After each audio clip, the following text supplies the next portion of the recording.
አበሻ የበቀሉ ቀን ደርሷል። እንግዲህ በቀሉን ደሟን የማፈስበት ቀን ደርሷል። ያልከውን ነገር ሁሉ ፕሬስ ኮንፈረንስ ታደርገዋለህ። መስበሩን ምኑ ዳኛ ካላተረፈው ሰብረዋል። እንደሰማችሁት ፉክክሩ ከእለት ወደ እለት ተጧጥፏል።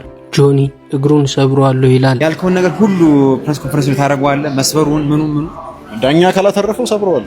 ሴዶ ደግሞ ደሙን አፈሷለሁ ይላል። አበሻ የበቀሉ ቀን ደርሷል። እንግዲህ በቀሉን ደሟን የማፈስበት ቀን ደርሷል።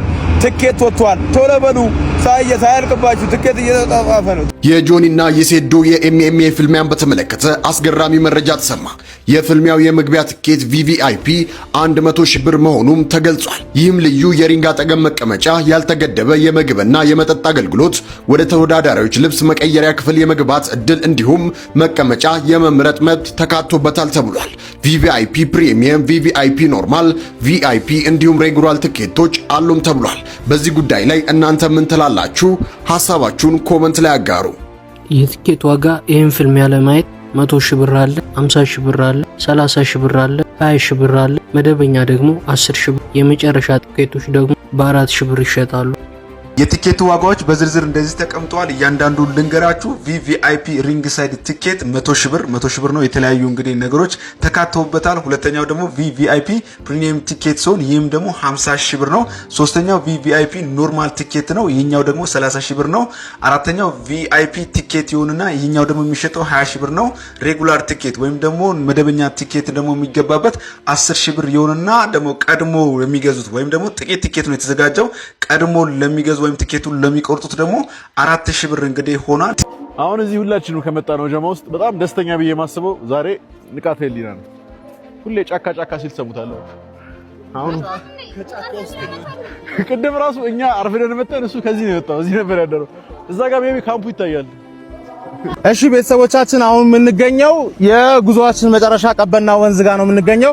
ከኢቲኤፍሲ ሲኦ ጌችና እነ ወንድሞቻችን ደግሞ ራሳቸው እንዲያስተዋውቁ ልጠይቃቸው። መጀመሪያ ኢትዮ ፋይት ናይት ባለቤት ዳግም።